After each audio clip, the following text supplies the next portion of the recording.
Já de volta ao vivo e em cores, obrigado pelo seu carinho, é bom demais estar com você, é bom demais ter você conosco nessa programação especial hoje, falando de um tema também delicado, mas que necessita de informação, viu? Esclerose múltipla, aqui com o Dr. Carlos Melro, nosso médico neurologista, que aceitou nosso convite brilhantemente, depois de atender um paciente, graças a Deus, bem sucedido, está aqui na sua casa, entrando com muito carinho para responder. Eu perguntei, fiz a pergunta da dona Lázara aqui de Valinhos, doutora. São 5 irmãos, eu tenho entendido que são 3 irmãs aqui. 2, 5, 3 têm esclerose. Ela diz assim, uma com 36, outra com 32, outra com 30, né? Por que as 3 têm? Dos 5 irmãos, 3, né? Tenho entendido que são as 3 mulheres, têm esclerose. A dona Lázara, doutor. Boa noite, dona Lázara. Conforme a gente tinha conversado, a esclerose múltipla, ela tem um fator genético com uma certa importância. Não é todo mundo que tem a carga genética que vai ter esclerose múltipla, porque tem os fatores ambientais envolvidos no desenvolvimento da doença. Porém, né, o fator genético tem uma carga importante. Então, infelizmente, dentro da família, dos seus irmãos, provavelmente houve essa transmissão dessa carga genética para as irmãs e elas, na sua interação com o meio ambiente, passaram a desenvolver a doença. Talvez nunca tenha tido antes na família. Esses genes foram produzidos, começaram a existir a partir dos pais para os filhos. Isso pode acontecer. E aí houve essa transmissão para os filhos e desenvolveram a doença. Muito bom, dona Lázara, como foi bom a senhora participar e perguntar, viu? O doutor, muita gente está perguntando aqui pelas redes sociais, enfim, quando a gente fala em esclerose, né? Porque esclerose múltipla é EM, né? Mas a gente é a mesma que esclerose lateral, miotrófica, enfim, é a mesma coisa, doutor? São parentes, são primas, fazem parte do kit familiar aí das escleroses, doutor? Para a gente identificar, até mesmo para a gente saber perguntar aqui no programa, doutor. A esclerose lateral amiotrófica é uma doença totalmente diferente da esclerose múltipla.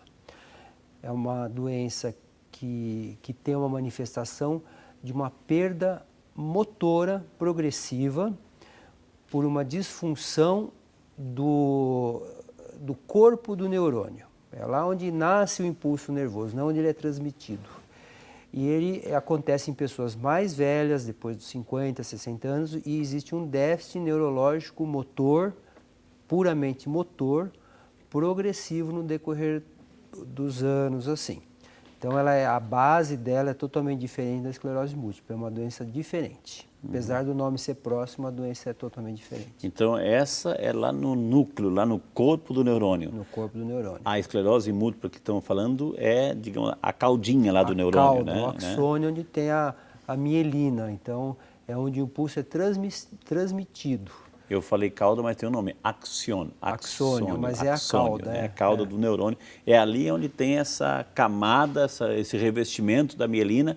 É ali que mora o problema, doutor. Mora o problema da esclerose múltipla. Entendi, que é o tema que a gente está abordando aqui. O Lindolfo, é isso, Alves Pereira, de Engenho Caldas, Minas Gerais. Obrigado, Lindolfo, que Deus abençoe. Lindolfo, o nome dele. Minha irmã foi diagnosticada com esclerose aos 70 anos. Gostaria de saber qual o melhor remédio nesse caso, doutor, ou se varia de paciente para paciente. Aos 70 anos, doutor, pode isso acontecer? Uma esclerose múltipla pode ser diagnosticada aos 70 anos, ou seja, aquela faixa, e aí, como é que fica? É o nosso amigo Liodolfo.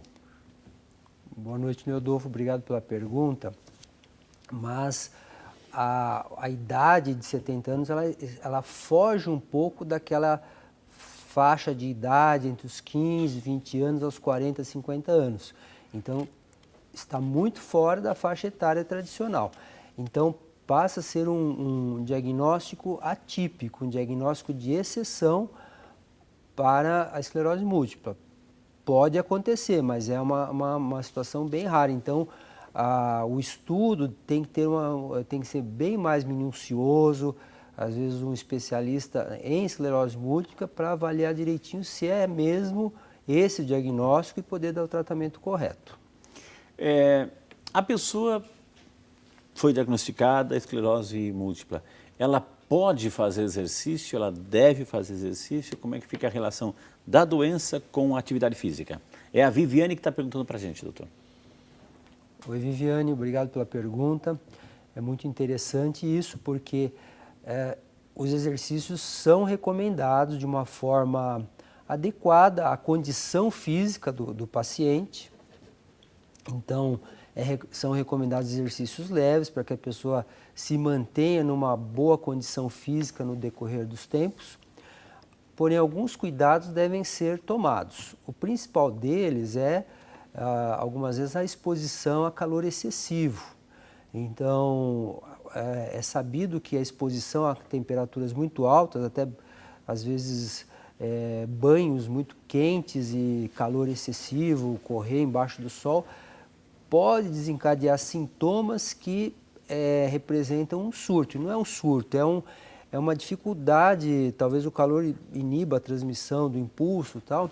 Então é reconhecido que o calor pode exacerbar os sintomas da esclerose múltipla. Então o exercício deve ser feito de forma moderada, bem orientada pelo médico e pelo fisioterapeuta e pelo educador físico, porém com esse cuidado principal de evitar a exposição excessiva ao calor e manter sempre uma boa hidratação. O surto, doutor Carlos, assim, ele acontece de uma maneira súbita ou o corpo vai avisando, né? Por exemplo, assim, eu fico imaginando a pessoa que sofre de epilepsia, de convulsão, enfim, ela sabe que ela vai dar, o corpo já está anunciando, a pessoa já está se preparando, né? Numa esclerose, num surto, né? Há esse aviso prévio ou ele acontece inesperadamente, doutor? O surto da esclerose múltipla, ele é um pouco mais lento, um pouco mais insidioso, por exemplo, que um derrame. Ele se instala no decorrer de algumas horas ou de alguns dias, ele é um pouquinho mais insidioso. E tem alguns pacientes que relatam uma sensação de fraqueza, uma sensação de cansaço muito grande, né, vindo um pouco antes do surto. Pode acontecer sim, certo aviso. Entendi. Que a pessoa até mesmo vai se conhecendo, vai né? Percebendo esse tipo de situação. Existem alguns fatores de risco, doutor? A pessoa, por exemplo, o senhor citou ali no exemplo, olha, o cigarro, a bebida, etc. Isso também, quais são os fatores de risco que pode assim, ser um estupim para o aparecimento de múltiplos surtos? Bem característico, um dos fatores de mau prognóstico é a pessoa fumar. O tabagismo é associado a uma pior evolução da doença. Então, tem o diagnóstico de esclerose múltipla, primeira coisa, parar de fumar. Isso é fundamental. E cientificamente é isso. Outra situação são as doenças infecciosas, mas isso algumas a gente não consegue evitar, né? Acontece. Então, pode acontecer de uma infecção qualquer, uma infecção de urina, uma infecção de garganta, uma pneumonia, eventualmente até uma gripe, ser um fator que daí algumas semanas vem o surto após essa situação de uma doença inicial, infecção. O senhor falou do cigarro, etc., que não é só para quem tem esclerose, mas em todas as situações da vida ele é prejudicial, enfim. Agora, por exemplo, doutor, como afeta o sistema nervoso? Eu fico imaginando assim, talvez entrando num universo mais delicado, por exemplo, o uso de drogas. Isso acelera, pode ser também um estupim, como é que é? Drogas, quando estou dizendo drogas, é maconha, cocaína, etc., né? A pergunta é muito interessante, porque nós temos duas situações geradas por essa pergunta. Uma que precisa da droga e outra droga que... É claro que o uso, nós já dissemos, a infecção pode desencadear. Então, o indivíduo que tem um uso de drogas, uma pessoa do álcool e de outras drogas que existem por aí, vai ter uma imunidade prejudicada, vai ter mais exposição a infecções, é possível que tenha uma vida, uma propensão a uma vida mais desregrada. Então, o ideal, a pessoa tem uma doença que precisa da pessoa ter um equilíbrio muito bom de vida, emocional e tudo mais. Então, o ideal é que ela se afaste dessas situações, né? Agora, por outro lado, voltando à questão da maconha a substância dela, né, é o canabinoide, né? Então, o canabinoide está sempre na mídia em relação ao uso no tratamento de epilepsia de difícil controle, no auxílio de tratamento de alguns sintomas do câncer. Então, eu não sei se alguém viria fazer essa pergunta, mas a maconha e os seus derivados, né, da cannabis, o canabinoide, todos os seus derivados, não têm um uso cientificamente provado no auxílio ao tratamento da esclerose múltipla. Não tem? Não tem. A maconha inalada, fumada, na forma de cigarro, certamente não tem nenhum. Alguns derivados da maconha pode ser que auxilie um pouco na dor crônica em algumas situações e na espasticidade que pode acontecer, como um anestésico. Então, e mesmo assim não é cientificamente provado. Então, não há estudo bem dirigido que a gente possa afirmar que exista benefício com o uso da maconha ou dos seus derivados. É interessante o doutor Carlos ter dito isso, porque é um especialista, um cientista, alguém que é um cirurgião, ou seja, alguém que entende. Então, é uma resposta científica, não é achismos, né? Não é achismo. Então, quando disse, olha, cuidado com essas mídias, a mídia, você sabe que nessa era digital dos fake news aí, para gerar confusão ou para pressionar situações, então cuidado, assim.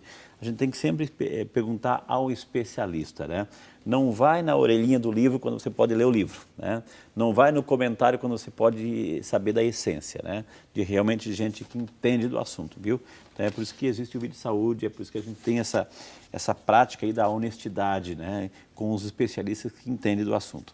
Doutor, a Wanda Rodrigues dos Santos, que é de Ribeira, né, em São Paulo, a esclerose múltipla faz com que os membros do corpo, braços, pernas, até o pescoço e a vista, fazem tremer, né?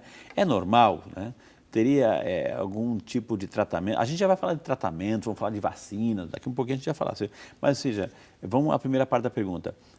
A esclerose múltipla faz os braços, pernas e pescoço, as vistas tremerem, doutor? Fica tremulando aí? É a Wanda. Boa noite, Wanda. É um pouco difícil avaliar essa questão, porque o tremor ele é uma manifestação. O tremor em si tem várias classificações, né? Então, às vezes a esclerose múltipla leva a uma incoordenação motora e o movimento que a pessoa tenta fazer com essa incoordenação pode ser um movimento trêmulo, titubeante. Então, isso pode ser uma forma de tremor. Uma fraqueza motora gerada pela esclerose, pela crise, pelo surto, o paciente fica com o braço, a perna um pouco mais fraca, e o movimento que ele tenta fazer também é um movimento titubeante, então vai tremer. Um tremor de repouso não é tão comum, mas pode acontecer. Então, não é o sintoma predominante, mas teoricamente pode acontecer sim. A Margarete está acompanhando a gente também pelo Facebook. Obrigado, Margarete, que Deus abençoe. Ela tomou medicamento por 10 anos, né? E, segundo tenho entendido da pergunta, ela recebeu alta, né? Ou seja, ela pode dizer assim, doutor, eu estou curada? Né? Pode ser que não aconteça mais outro tipo de surto, enfim. 10 anos tomando medicamento, enfim, e agora, né? Ela recebeu alta. A Margarete. Olá, Margarete, obrigado pela pergunta. Não é uma condição habitual, porque a a essência da doença, ela está no organismo, né? O tratamento que existe é o tratamento de controle biológico. Nós tentamos, através da medicação, tentar diminuir a incidência de surtos ou diminuir a velocidade de progressão quando é uma doença do tipo progressivo, né? Então, do ponto de vista conceitual, a gente não considera a cura, a gente considera controles muito bons da doença. Mas, assim, a medicina ela é uma ciência que lida com as verdades, e as verdades mudam, né, aos poucos. Então, existem pessoas que representam a outro lado, né, da nossa verdade, que representam a cura de uma doença que a gente não considera exatamente curável. Então, pode acontecer, se durante um período não houve mais surtos, se os seus exames mostraram que não está tendo evolução dos processos inflamatórios, e o médico definiu como uma doença curada, muito bom, perfeito. Maravilha. Então, de hoje em diante, se cuide, faça a tua parte, aquelas orientações e não esqueça. Então, coloque em prática tudo aquilo que você precisa para não ter a necessidade de tomar mais nada, nenhum remédio para esse tipo de coisa. Doutor, a gente sabe, assim, por exemplo, são doenças isoladas, assim, que têm a sua gravidade. Uma hipertensão, por exemplo, assim. A gente sabe que uma hipertensão não curada, não tratada, pode levar a algum problema de coração, né? Então, um problema cardiológico, um problema também cerebral, AVC e por aí outro. E tantas doenças de uma pode levar para outra, obesidade, então a gente sabe dessa correlação. Por exemplo, uma esclerose múltipla, ela pode levar a outro tipo de doença? Como ela afeta o movimento? Como ela afeta também a questão neurológica? Ela pode, mas depois ser o estupim, o início de um Parkinson por lá frente, movimento, de um Alzheimer na frente. Essa doença não tratada, ela pode levar a outras doenças, doutor? O tratamento da esclerose múltipla, ele vai buscar, nós temos basicamente dois grupos de tratamento. Então, um grupo é quando você tenta diminuir o efeito do surto. Então, nem sempre é necessário. Às vezes os surtos são muito leves, não há necessidade de você tratar o surto em si. Porque muitas vezes ele vai ter a história dele natural e vai haver aquela recuperação e tal, e voltar ao estado praticamente normal. Porém, às vezes o surto é muito intenso, o déficit neurológico é muito grande. Então, se trata do surto com alguns tipos de medicamentos específicos. No outro grupo, nós tentamos diminuir a evolução, a história natural da doença. Então, o paciente com tratamento daqui a 10 anos, ele estaria de um jeito. Sem o tratamento, ele estaria muito pior. Nós estamos mudando a história natural da doença. Então, a doença não tratada, ou mesmo tratada, se ela não tiver um bom controle, a pessoa vai desenvolvendo alguma dificuldade persistente de equilíbrio, uma atrofia, uma paralisia, uma dificuldade de deglutição, e com isso predispor a outras doenças, né? Uma alteração visual. A manifestação do Parkinson não é comum dentro da esclerose múltipla. O tremor, a rigidez, a lentidão não é uma alteração comum. A alteração cognitiva também não é uma alteração muito comum. Que é do Alzheimer. Do Alzheimer, né? E então, nós lidamos muito mais com as alterações motoras e de coordenação motora, de controle da bexiga e todos os problemas que vêm em cima disso. As infecções urinárias, as dificuldades de deglutição, às vezes tem uma aspiração e desencadeia uma pneumonia. Então, esses são os agravos de uma doença crônica. Entendi. Entendeu? Gente, quantas informações. Ele já introduziu o assunto, eu ia deixar para o próximo bloco, mas ele já colocou aqui. A gente vai aprofundar um pouquinho mais com o Dr. Carlos aqui. Sobre os tratamentos, tem vacina? Tem como maneira de retardar a evolução desta bainha de mielina? Tem como? Quais são os tratamentos? O que a medicina hoje oferece? Ele já introduziu o tema, mas a gente quer perguntar e quer também responder a sua pergunta. A gente volta já só para você.